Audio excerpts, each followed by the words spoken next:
चलिए इस क्वेश्चन को समझते हैं। अगेन इस क्वेश्चन में मैं यही बोलूंगी, क्वेश्चन की लैंग्वेज समझने में थोड़ा ज्यादा ध्यान देना, क्योंकि इस टाइप के क्वेश्चंस की जो लैंग्वेज होती है वो थोड़ी सी कंफ्यूजिंग होती है। अगर आपको क्वेश्चन की लैंग्वेज समझ में आ गई, कंसेप्ट अच्छे से समझ में आ गया, तो इन क्वेश्चंस के सोल्यूशन बेटा बहुत ज्यादा ईजी होते हैं। ठीक है, और ये क्वेश्चन 3 या 5 नंबर में पूछे जाते हैं। लैंग्वेज की वजह से ही बच्चों को टफ लगता है और उसी वजह से थोड़ी सी गड़बड़ी होती है, तो प्लीज लैंग्वेज समझिएगा। तो क्या कह रहा है question, show that of all the rectangles inscribed in a given fixed circle the square has the maximum area। इसका मतलब है कि कोई फिक्स्ड सर्कल है, मतलब सर्कल चेंज नहीं हो रहा, उसकी रेडियस चेंज नहीं हो रही है। इंस्क्राइब्ड मतलब उसके अंदर जितने भी रेक्टेंगल्स बन रहे हैं, और रेक्टेंगल्स इंस्क्राइब्ड का मतलब होता है जितने भी रेक्टेंगल्स बन रहे हैं उसकी वर्टिसेस जो है सर्कमफेरेंस को टच कर रही होगी। तो जितने भी हम ऐसे रेक्टेंगल्स बनाएंगे, ये बहुत सारे पॉसिबल हैं, है ना। जितने भी हम रेक्टेंगल्स बनाएंगे, जितने भी पॉसिबल होंगे, जब उनका एरिया मैक्सिमम प्रूफ हो जाए, क्या हो जाए, एरिया मैक्सिमम प्रूफ हो जाए, तो हमें लास्ट में पता चलेगा एक्चुअल में वो जो रेक्टेंगल था वो एक स्क्वायर था। मतलब जो रेक्टेंगल की लेंथ और ब्रेथ आपस में क्या हो जानी चाहिए, इक्वल प्रूफ हो जानी चाहिए। एक बार फिर से समझिए क्या कह रहे हैं वो, कि सर्कल के अंदर जितने भी हम रेक्टेंगल्स बनाएंगे, अगर हम उनका एरिया मैक्सिमम प्रूफ कर देते हैं, तो वो जो रेक्टेंगल है वो क्या हो जाएगा, स्क्वायर हो जाएगा।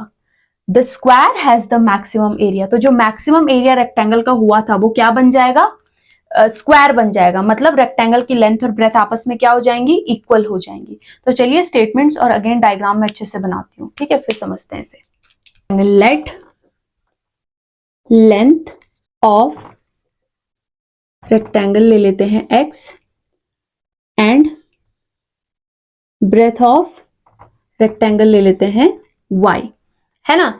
Inscribed in a fixed circle the square has the maximum area.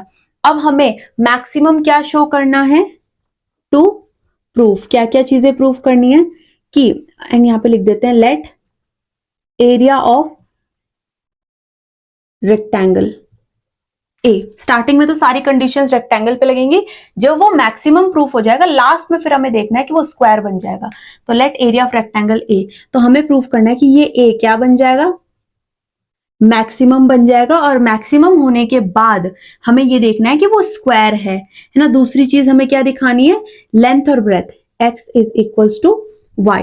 ये दो चीजें हमें यहां पर दिखानी है। सर्कल के अंदर हम बना लेते हैं, कोई किसी भी एक रेक्टेंगल को बना लेती हूँ मैं, वही सारे रेक्टेंगल्स को रिप्रेजेंट करेगा।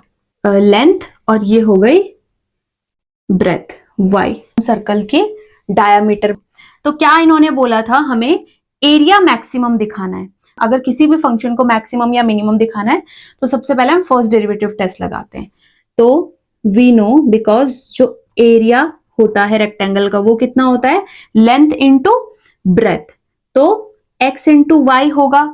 अब according to first derivative test हमें क्या करना होता है, जिस फंक्शन को हमें मैक्सिमम या मिनिमम दिखाना है उसका डिफरेंशिएशन करना होता है। लेकिन कब, जब वो सिंगल डायमेंशंस में हमारे पास हो, सिंगल वेरिएबल में हो। जिस वेरिएबल के रिस्पेक्ट में हमें डिफरेंशिएशन करना है उसी वेरिएबल के रिस्पेक्ट में हमारे पास फंक्शन होना चाहिए, और उसके साथ जो भी अदर चीजें हैं वो कांस्टेंट होनी चाहिए। अब यहाँ पर x और y दोनों रेक्टेंगल के डायमेंशंस हैं, और x और y में से कोई भी कांस्टेंट नहीं है। तो सबसे पहला काम हमारा है, हम इस पूरी इक्वेशन को या तो x के टर्म्स में चेंज कर दें या फिर y के टर्म्स में चेंज करें। तो ये हम कैसे करेंगे, इसे इक्वेशन 1 ले लेते हैं, इसको मान लो p q r s in triangle PQR using PGT, Pythagoras theorem. तो क्या हो जाएगा, जो PR का स्क्वायर होने वाला है वो हो जाएगा PQ square plus QR square. ये PR क्या है आपको पता होगा, ये है रेडियस ऑफ सर्कल, है ना। तो R square is equals to, ये हो जाएगा x square plus y square. और ये जो रेडियस है ये कांस्टेंट ट्रीट होने वाली है, क्योंकि उन्होंने बोला सर्कल क्या है, फिक्स्ड है। तो लेट r क्या है, रेडियस ऑफ सर्कल, है ना। तो ये कांस्टेंट ट्रीट होने वाली। अब यहां से मैं निकाल देती हूँ एक्स स्क्वायर की वैल्यू, x की वैल्यू निकाल दूंगी। तो x की वैल्यू कितनी हो जाएगी, under root r square minus y square. ये वैल्यू मैं यहां पे रख देती हूँ। देयरफॉर जो a हो जाएगा, a कितना होगा, x की वैल्यू जब यहां रखी जाएगी under root r square minus y square और मल्टीप्लाई में कौन है, y है। अब मैं इसका जो है डिफरेंशिएशन कर सकती हूँ क्योंकि ये सिंगल वेरिएबल में आ गया, क्योंकि r तो कांस्टेंट है तो वो तो हमारे फंक्शन पे कोई फर्क नहीं डालेगा, तो y यहां पर आ चुका है। Now differentiating with respect to y, ये क्या हो जाएगा, dA by dy is equals to, अब यहां पर हम लगाएंगे product rule. First same differentiation of second, second का डिफरेंशिएशन रूट x, इस पूरे को x मान लो तो क्या होता है 1/2 रूट x, और जो अंदर होता है उसका फिर से डिफरेंशिएशन होता है, तो r तो कांस्टेंट है तो 0 हो जाएगा, -2y, फिर उसके बाद प्लस फर्स्ट सेम सेकंड का डिफरेंशिएशन, सेकंड सेम और फर्स्ट का डिफरेंशिएशन, ये इसका तो 1 हो जाएगा, ये आ गया यहाँ पे। अब इसे 2y स्क्वायर, 2 से तो 2 कैंसिल हो गया है ना, ये आ जाएगा under root r square minus y square plus r square minus y square.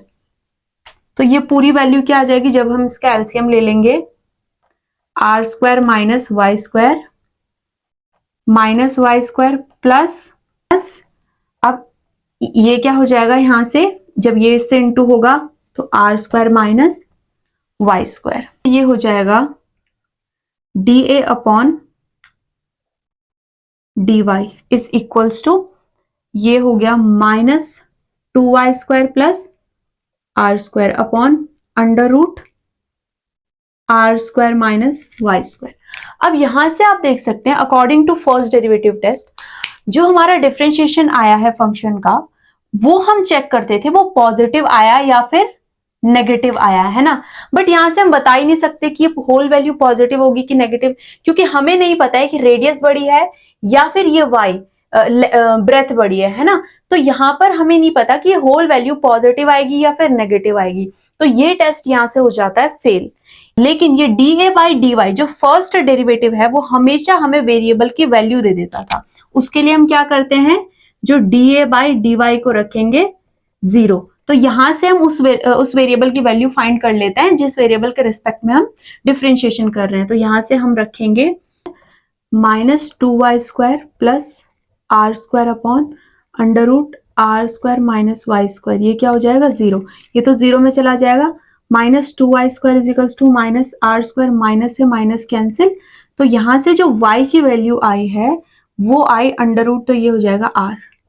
तो ये तो हमने यहीं प्रूफ कर दिया कि y और r आपस में क्या है, ये आ जाएंगे, यहाँ पे y की वैल्यू आ गई r के इक्वल, ठीक है। अब इसके बाद इस वैल्यू का यूज कहाँ होगा वो अभी आपको आगे पता चलेगा। नाउ अब हमारा मेन काम पहला क्या था कि हमें जो है एरिया को मैक्सिमम दिखाना था, एरिया को मैक्सिमम दिखाना था। फर्स्ट डेरिवेटिव टेस्ट तो ये नहीं कर पाया, अब हम यूज करेंगे सेकंड डेरिवेटिव टेस्ट। अब हम यहां से लगाएंगे second derivative test. Second derivative test के अकॉर्डिंग हम फंक्शन का फिर से डबल डिफरेंशिएशन कर लेते हैं। तो सिंगल डिफरेंशिएशन तो यहां तक था, डबल डिफरेंशिएशन कैसे करेंगे हम, D square A upon d y square, यहां पर हम क्वेश्चन रूल लगाएंगे। क्वेश्चन रूल के अकॉर्डिंग क्या हो जाता है, डिनोमिनेटर का स्क्वायर, तो डिनोमिनेटर का स्क्वायर होगा तो ये r square minus y square बन जाएगा, अंडर रूट हट जाएगा।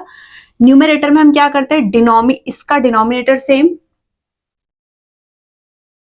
न्यूमरेटर का डिफरेंशिएशन ये आ जाएगा 4y और आर स्क्वायर तो इसका 0 हो जाएगा, माइनस न्यूमरेटर सेम और डिनोमिनेटर का डिफरेंशिएशन, इसको अगर मैं रूट x मान लूं तो क्या हो जाता है 1/2, रूट में जो चीज थी वो फिर से यहाँ पे सेम आ जाएगी और रूट के अंदर जो फंक्शन है फिर से उसका, तो -2y, यहाँ पर 2 से 2 कैंसिल है ना। अच्छा अब यहाँ पर मेरा जो है डिफरेंशिएशन हो चुका है। अब मुझे ये देखना है कि जो डबल डेरिवेटिव है ये होल वैल्यू पॉजिटिव आएगी या फिर नेगेटिव आएगी। उसके लिए यहाँ पर कैलकुलेशन इजी करने के लिए चाहे मैं x रखूं, y रखूं, r रखूं, उससे कोई फर्क नहीं पड़ेगा, है ना। हमें बस यहाँ पे ये देखना है होल वैल्यू पॉजिटिव आएगी या फिर नेगेटिव आएगी, क्योंकि डिफरेंशिएशन तो हो चुका है। तो यहाँ पर मैं कैलकुलेशन इजी करने के लिए under root r square minus y square की जगह मैं x रख सकती हूँ। तो यहाँ पे मैं x रख दूंगी तो ये -4x y बन जाएगा, यहाँ पे इस माइनस से ये माइनस कैंसिल तो ये प्लस बन जाएगा, है ना।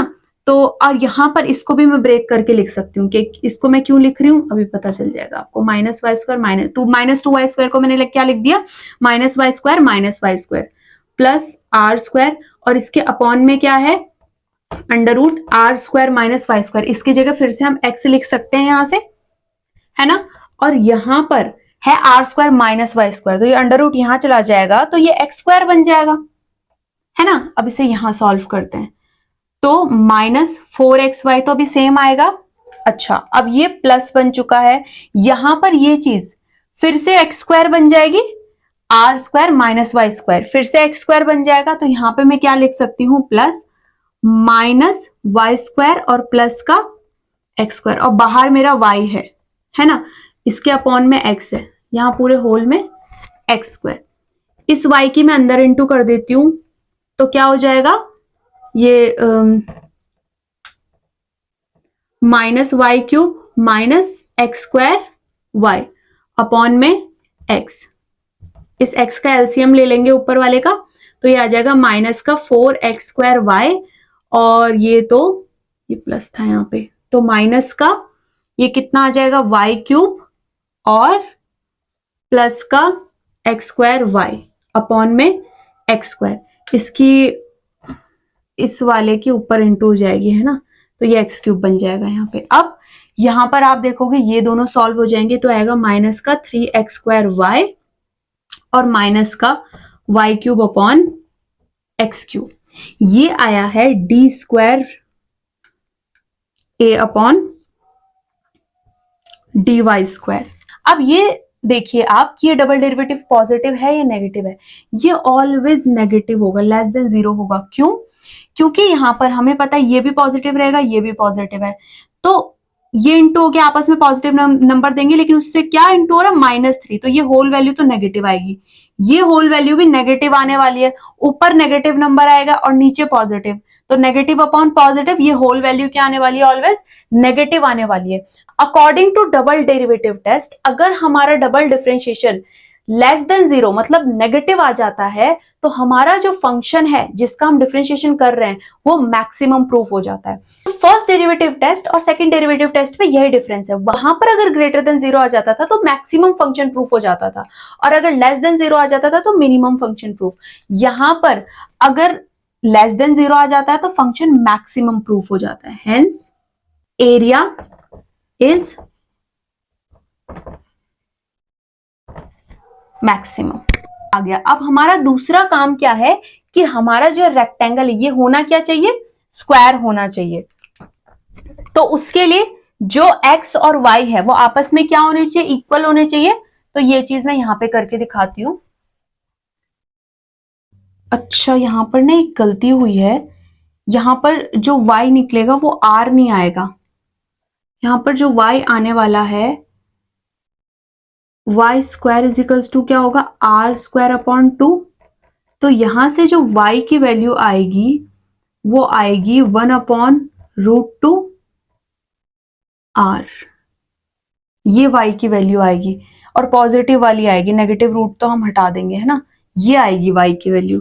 ठीक है, तो अब यहां पर इस वाली इक्वेशन के अकॉर्डिंग इसे 1 मान लेते हैं और इसको 2 मान लेते हैं।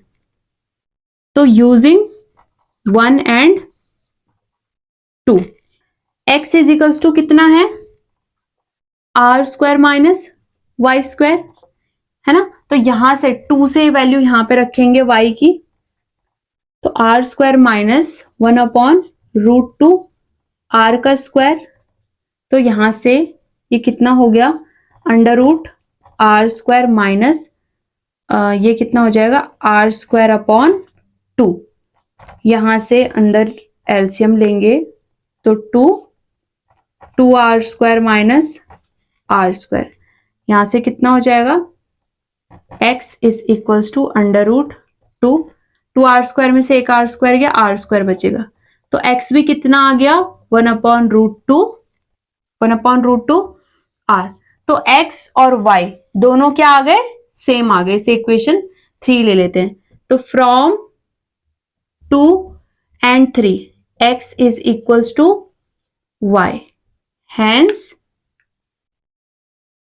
rectangle is square. जो रेक्टेंगल है वो क्या होगा, स्क्वायर होने वाला है। आई होप आपको ये क्वेश्चन समझ में आ गया होगा। चलिए अब हम नेक्स्ट क्वेश्चन करते हैं।